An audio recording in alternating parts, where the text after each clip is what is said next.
Good evening, everyone. I'm Zen Master Sebastian Rizan. So, I'm going to start off tonight with a few questions. Why are we here? What's the purpose of life?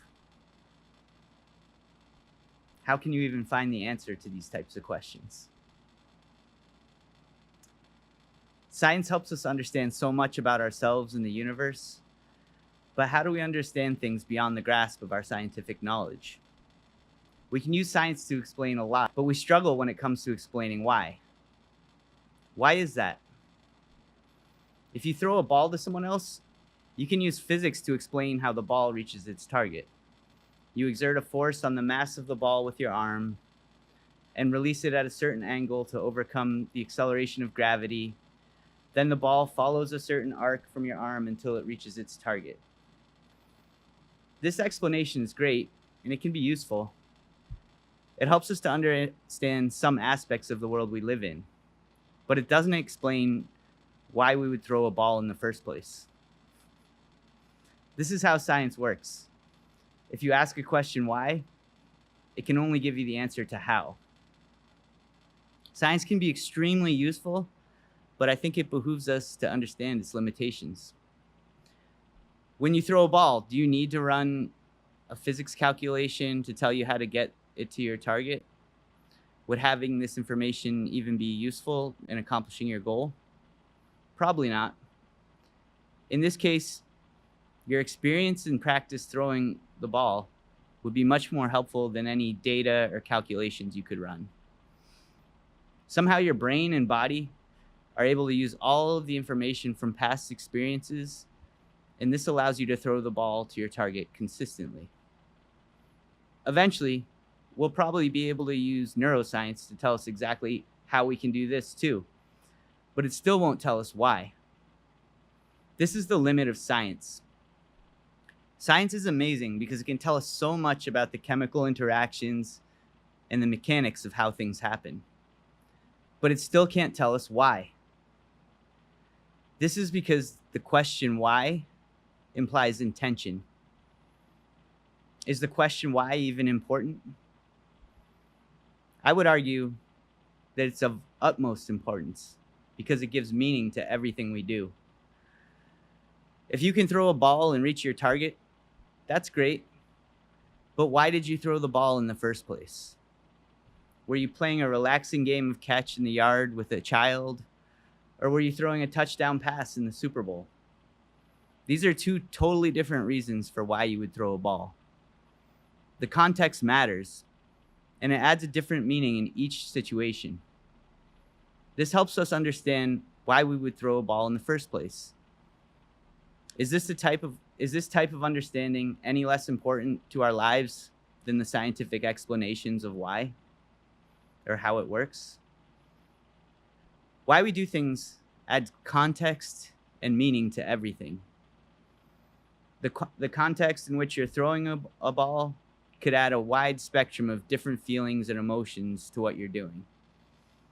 These feelings and emotions could enhance or add value to what you're doing, or they could also interfere with your ability to accomplish your goals if there's added stress. In Zen, a koan is a question or a statement that challenges you to think about things differently than you usually do. Tonight, I'll ask you one simple question which can be very difficult to answer. The question is, why? Why are we here? Why do we exist? These are the types of questions that many religions, intellectuals, philosophers, scholars, and spiritual thinkers have discussed for thousands of years. It's hard to find agreement on an answer because it might be completely subjective. In Zen, we often use meditation to help us find these types of answers to these questions. Rather than contemplating an answer, we plant the question in our mind like it's a seed. Then we use our meditation to clear out our mind of all thoughts and see what will grow from our seed. So with that said, let's move on to meditating together. Before we meditate, let's begin with a breathing technique that can help you relax and prepare your body for meditation. Start by breathing a little bit slower and a little bit deeper than you usually do.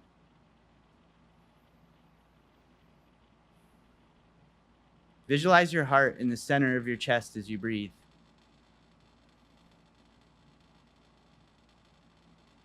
As you listen to me, I want you to continue to breathe a little bit slower and a little bit deeper.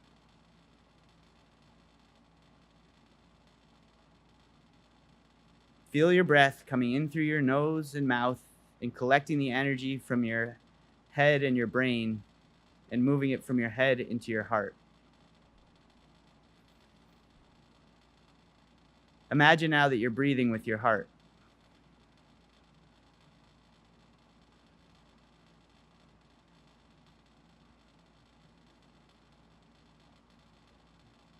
The purpose of this is to try to align our mind, heart, and body.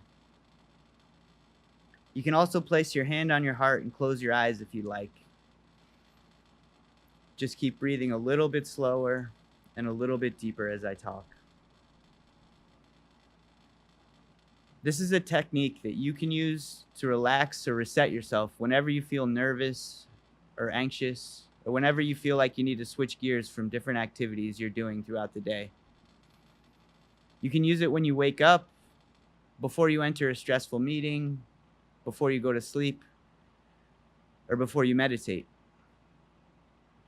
Let's just take a few more minutes and take some slow and deep breaths.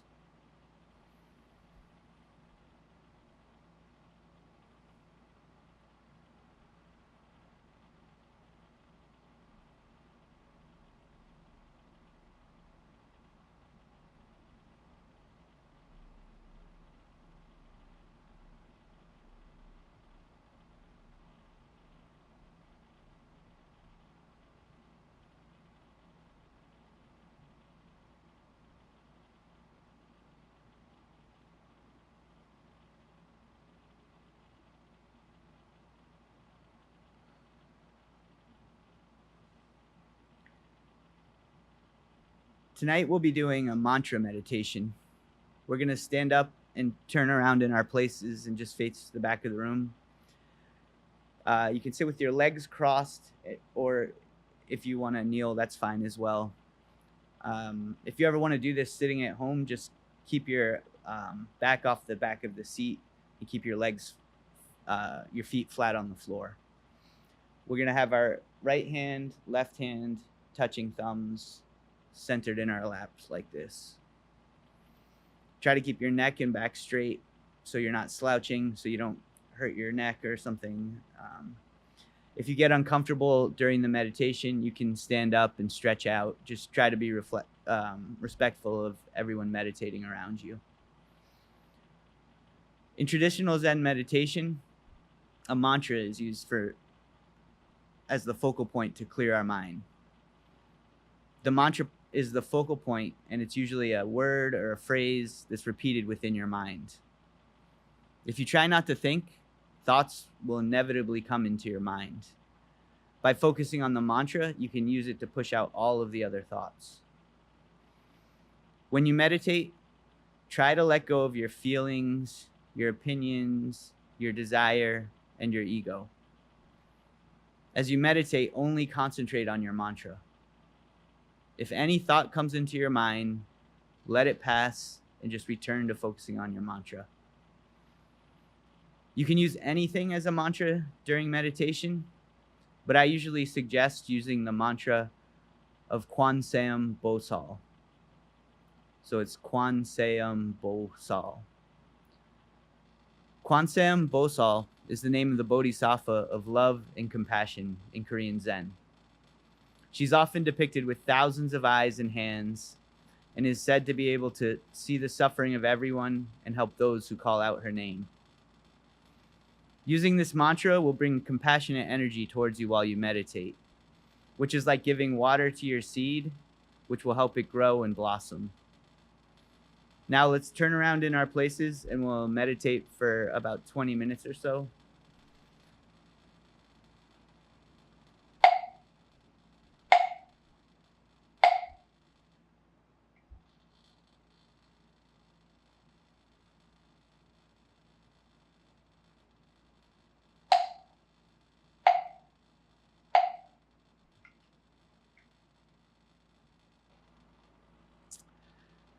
So, as we discussed before, science helps us understand cause and effect and how things work.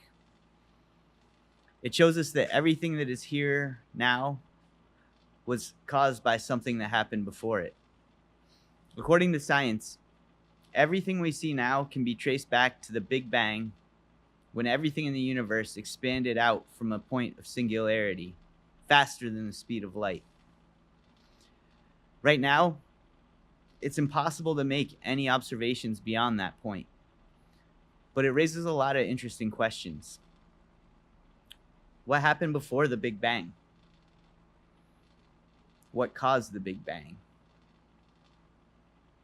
What did it expand into? And why did it happen? Science can't tell us any of those things right now. However, science and logic tell us that everything is contingent upon something else. So what is our universe and our existence contingent upon? Is it God? You can get a lot of different opinions on that depending on who you ask. There certainly isn't a consensus on this topic.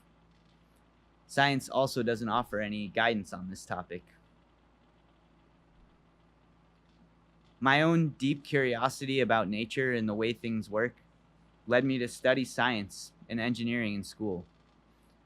But the deeper I dug into the answers, the more questions I had. This meant I needed different tools to find the answers I was seeking to the deeper questions about life and our existence. I needed a more holistic approach to find out why.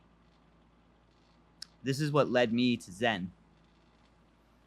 Zen is a practice that uses questioning and meditation to understand the deepest truths about ourselves and our connections to everything else.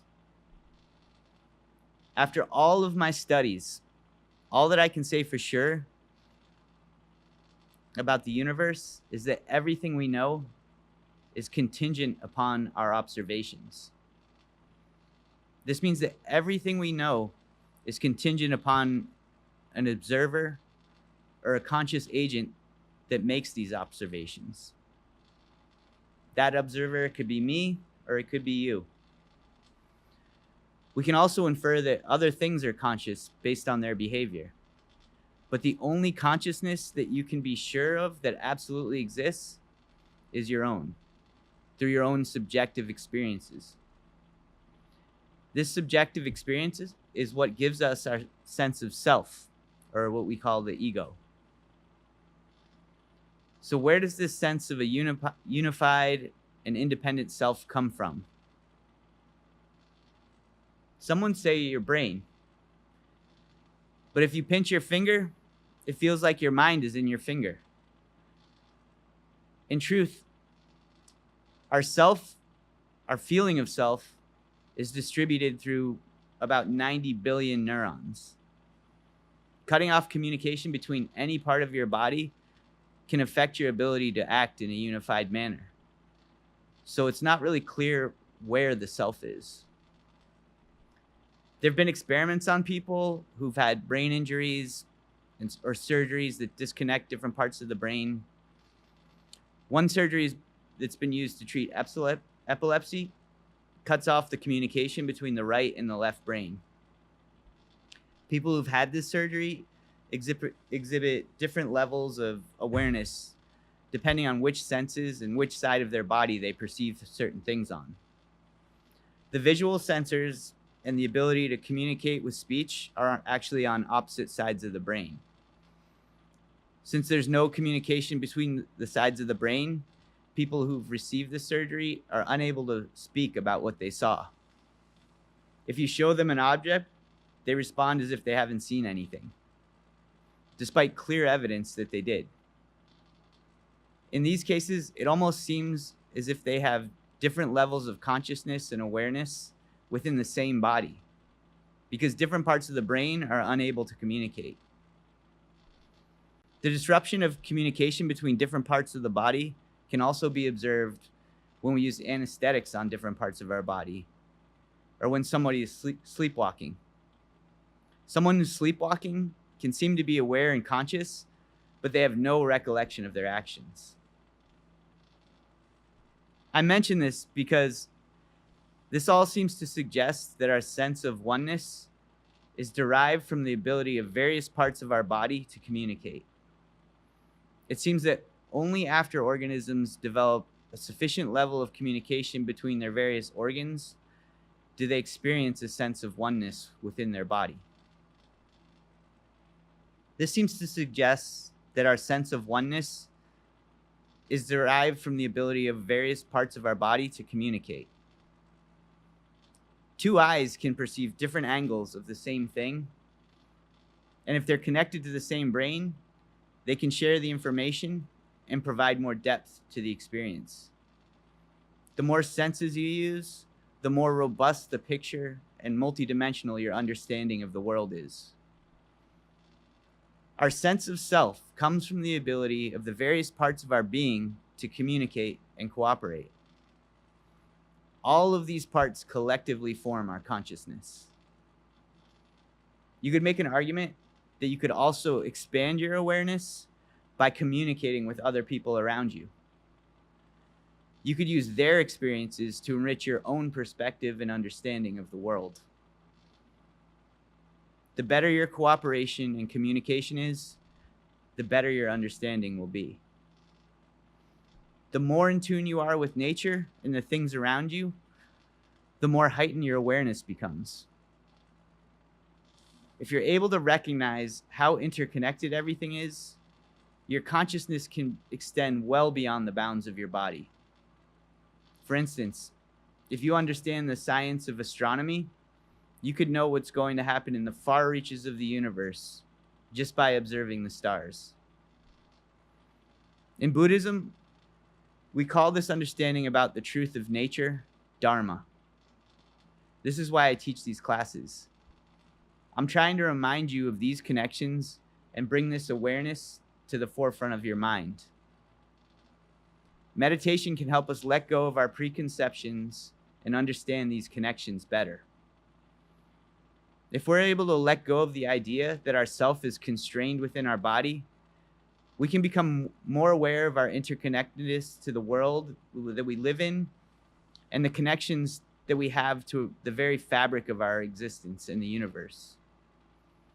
The more you can communicate and cooperate with others around you, the more heightened your awareness will become.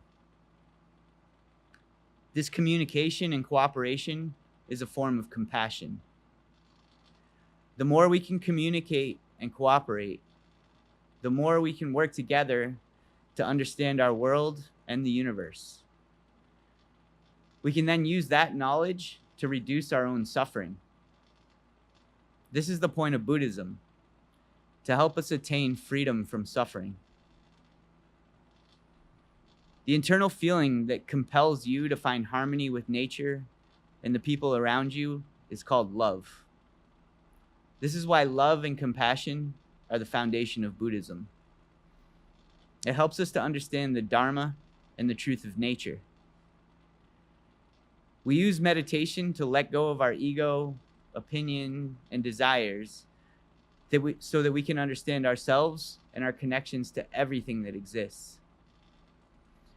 We can use this awareness to reduce our own suffering, and by sharing this knowledge, we can help others do the same. In practice, this process helps us all find harmony within the universe. Science can be very helpful and offer incredibly useful information for understanding the nature of the universe. But you need to be able to connect the dots across large gaps in our knowledge to make new discoveries about the big picture. This is why having a clear mind can help. The more you suspend your own beliefs and opinions, the better you become at listening to others. It also helps you become better at observing things free from your own biases, so that you can better understand how everything truly fits together. Meditation can help us keep our mind clear and facilitate this process. After the Big Bang expanded faster than the speed of light, the universe was moving, everything it was expanding out faster than the speed of light. What could possibly move faster than the speed of light? Physics doesn't have an answer to this question. According to the laws of physics, nothing can move faster than the speed of light. So they explain this phenomenon by saying the empty space between everything is what was expanding. In recent years, physicists have named the repulsive force that counteracts the gravity of the universe and causes the accelerated expansion. They've called this dark energy. There's also an unobservable material called dark matter, which makes up a large portion of the gravity of the universe. They've determined that about 27% of the universe is composed of dark matter. Dark energy composes 68% of the universe. Altogether, dark matter and dark energy compose 95% of the universe. We call them dark because they neither emit or absorb light. Their presence can only be inferred through the gravitational effects on the visible matter and radiation at the largest scales of the universe. I think it's important to note that we have virtually no information about how 95% of the universe works. This should remind us to be humble with our opinions regarding how much we really understand about the way things work. 95% of the universe seems to be contained in what we perceive as empty space. In the Buddhist Heart Sutra, it states, "Form is emptiness, emptiness is form." In science, we're using forms of matter to infer and understand things about the emptiness of space. But what is emptiness? What is left when there's absolutely nothing? In Zen Buddhism, we use the form of meditation to empty our minds. We say that when your mind is completely clear or empty, then you can see your mind. When you can see your mind, we call that getting enlightenment. Meditation helps us to understand and experience the emptiness. This emptiness within our mind is the same emptiness that permeates the universe. So I would suggest that meditation can help us to understand a deeper meaning about ourselves, our world, and the universe. After all, the greatest discoveries have not yet been made, and they'll ultimately come from our minds. Love and compassion are the foundation of Buddhism. Love could be described as the energy of creation. It's not only what drives us to procreate, it's also the force within our mind that drives us to create.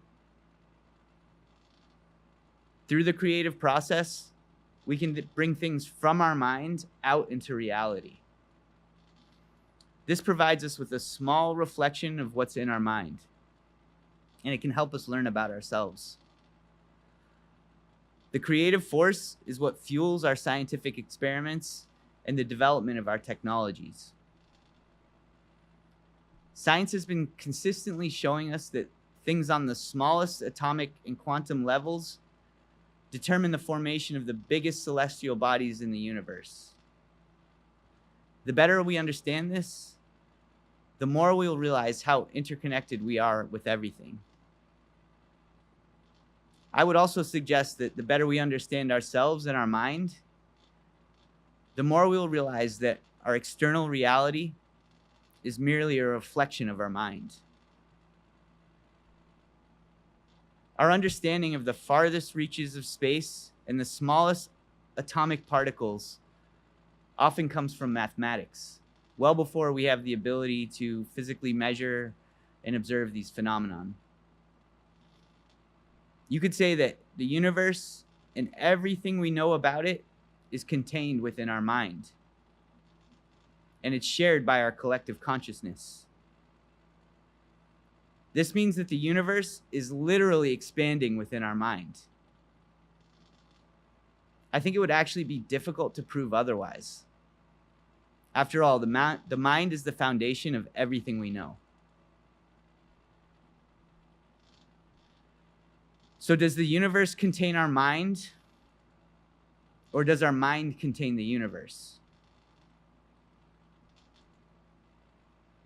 Does the form contain the emptiness, or does the emptiness contain the form? Or is it as the Heart Sutra suggests, form is emptiness, emptiness is form? As of now, science can't provide you with the answers to these types of questions. If you want to know the answer, you must follow your curiosity and dig deeply into your creativity. If we communicate and cooperate with those around us, we can share our knowledge and gain a more robust understanding of ourselves and the universe. As we move forward, I urge you to keep creating with love and sharing with compassion. Ask yourself why, and try to understand how everything is connected. Keep asking yourself the difficult questions and meditate so you can practice letting go of your opinions and even your sense of self. See what's left when all of that is gone. When the boundaries of your body and self disappear, you will see that you're connected to everything. When you truly understand how connected you are to everything, you'll find harmony with the world, within yourself, and with the universe. I wish you all good luck in your journey. So I'm happy to answer any questions you have about anything that we talked about tonight or anything else that's on your mind.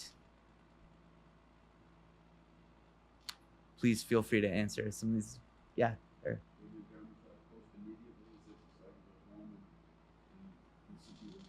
yes, you will be able to. This is all streamed live on YouTube, so it'll be available immediately after. I usually will go back and edit out the silent part where we were meditating, but other than that, it will be fully available. Although I did have someone say the fan was a little loud tonight, so hopefully it's not too bad. But I'll also try and edit that a little bit if I can.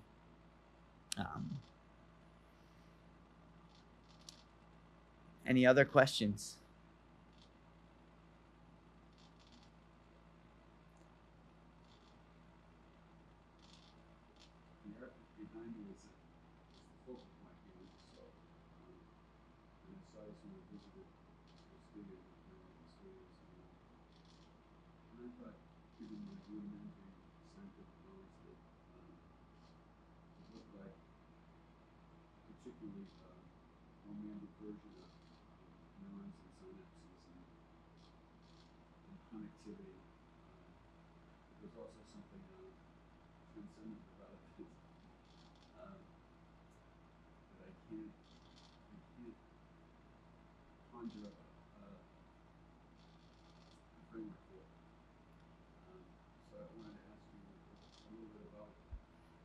Sure. I'm just gonna repeat what you said because I don't think the mic will pick it up, and I want it to be part of the online experience. The question was about this art behind me, which also kind of looks like synapses, as you said, in the brain, or the neural passages, things like that. It's kind of nice that you asked about that because my talk tonight talked about the neurons even, but it's I call this the mind of the universe. So it's kind of a metaphorical expression of how everything is connected, and how there is the same way that our body has all of these neurons connecting all of our body parts, and those relay some sort of communication. I don't know exactly all of the science behind this, but they're relaying communication between our body parts, and that is sending information to our brain, and somehow that's ending up in our mind, which is different than the brain, right? But it also gives us our sense of oneness, all of that communication. Like I was saying, when all of the different parts are communicating, you think, oh, this is my body. What I was trying to explain tonight in the talk, and also what I'm trying to express with this piece of art, is that, I believe science will eventually prove this, that consciousness runs through everything. And I think most of the scientific evidence is actually pointing to that right now. They're trying to say, a lot of people are still trying to say, oh, well, if you have a certain amount of sophistication in the cells and the neurons, then consciousness gets produced. But I actually think it's the opposite, that all of these things become produced because there is a consciousness in everything. So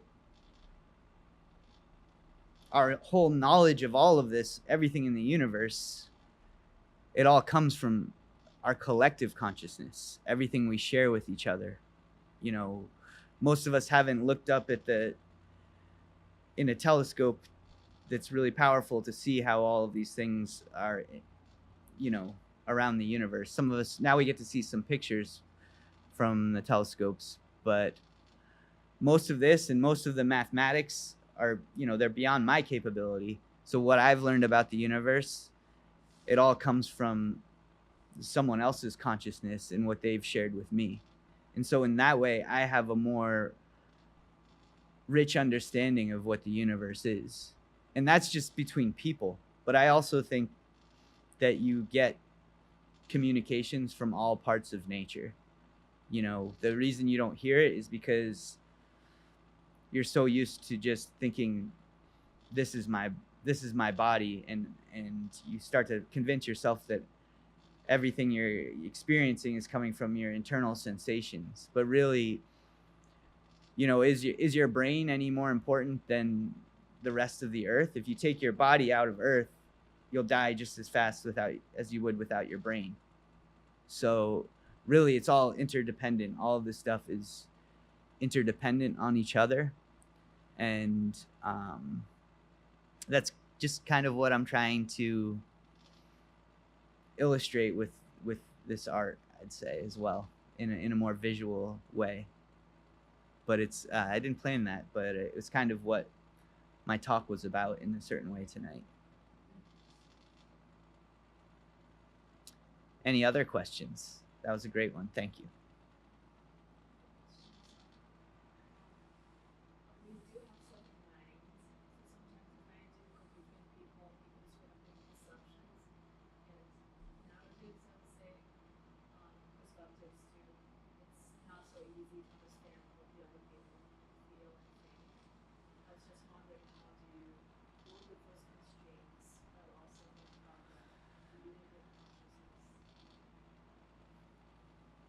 Good question. So,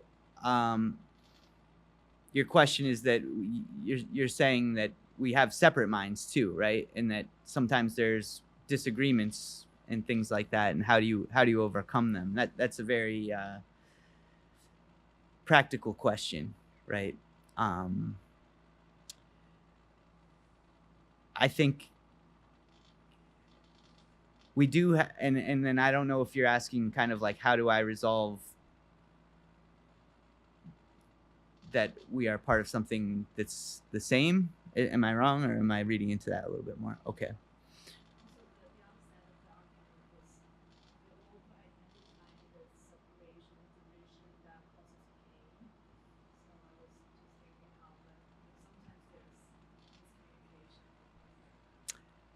Yeah, and I think the same kind of thing, like I was saying, it can happen within one person's body too, where you know, the people who have their right and left brains split by this surgery, they'll see one thing and then they can't communicate about it, and so there's a disconnect in their body that's causing them to have like a, you know, some separate cognition about things even within their own body. And I think you could make the same thing with people, between people, that when our communication breaks down, that we have trouble you know, acting as like a cohesive unit, you know, if it's like a work situation or something like that. So what is the solution to that, right? It's hard. You can't always convince someone else about, you know, your feelings, or it's hard sometimes to find common ground. I think that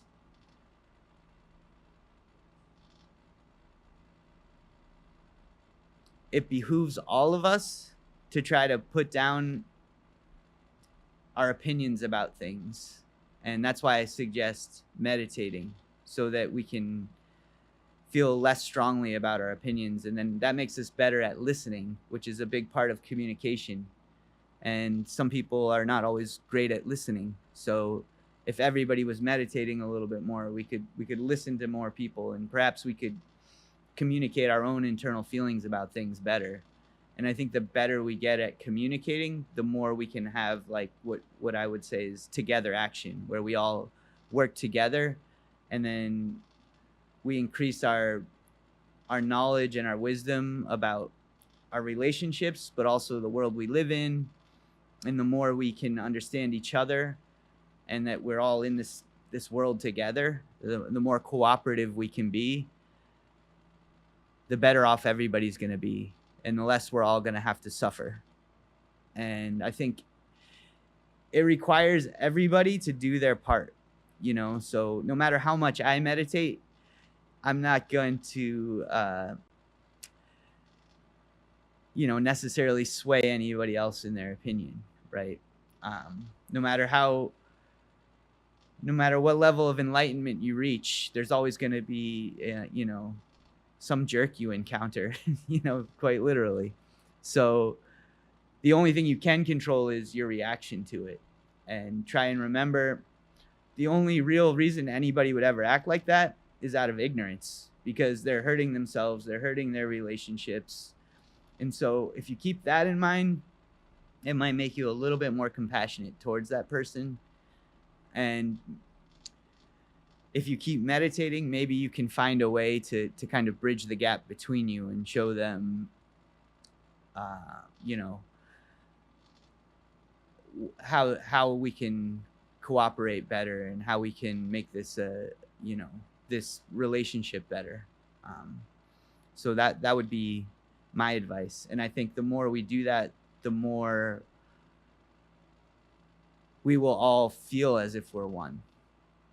And then it's like when all of that communication's going, you won't see the separations between yourselves. And I would even say, you know, between things we even perceive as not being, you know, beings. You know, I think you become one. You have a oneness with everything in the world and everything in the universe. And the only thing that's stopping you from seeing that is the idea that your mind is separate from everything else.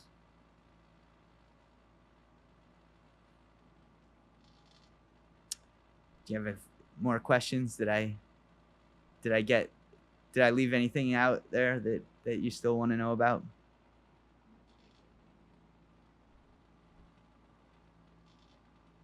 Any other questions?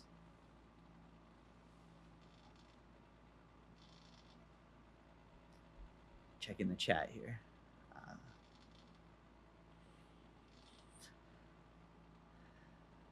Well, I really appreciate all of you coming.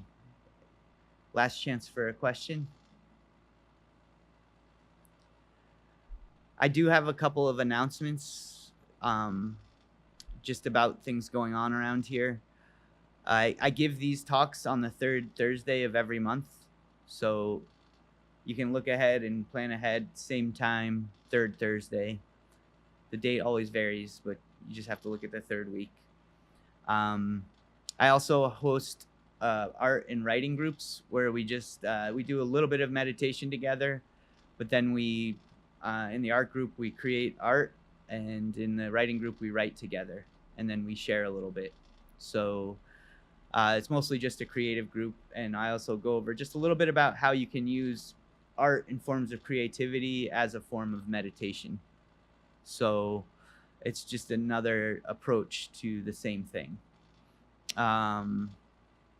The first group is called the ZEN Art Collective, and we'll be meeting actually this Saturday from 3:30 to 5. So if anybody wants to come back around for that.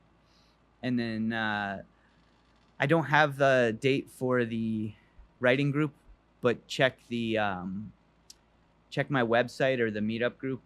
I'm going to be traveling a little bit next month, so some of the schedule is going to be a little different. But this talk will still be on the third Thursday. I'll be here for that. Yeah, and I'll also be holding just a guided meditation once a month as well, where I don't talk as much. It's more just going through different types of meditation, different breathing techniques,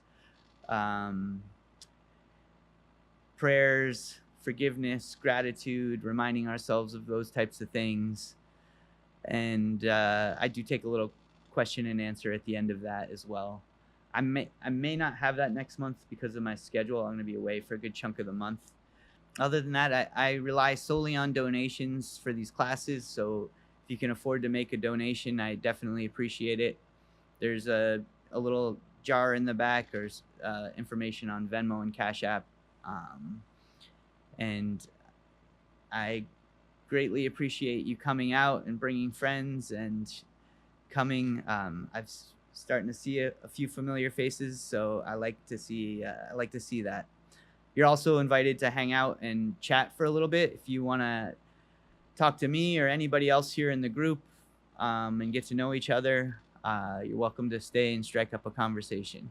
So thank you very much. I really appreciate you coming tonight. Have a great night.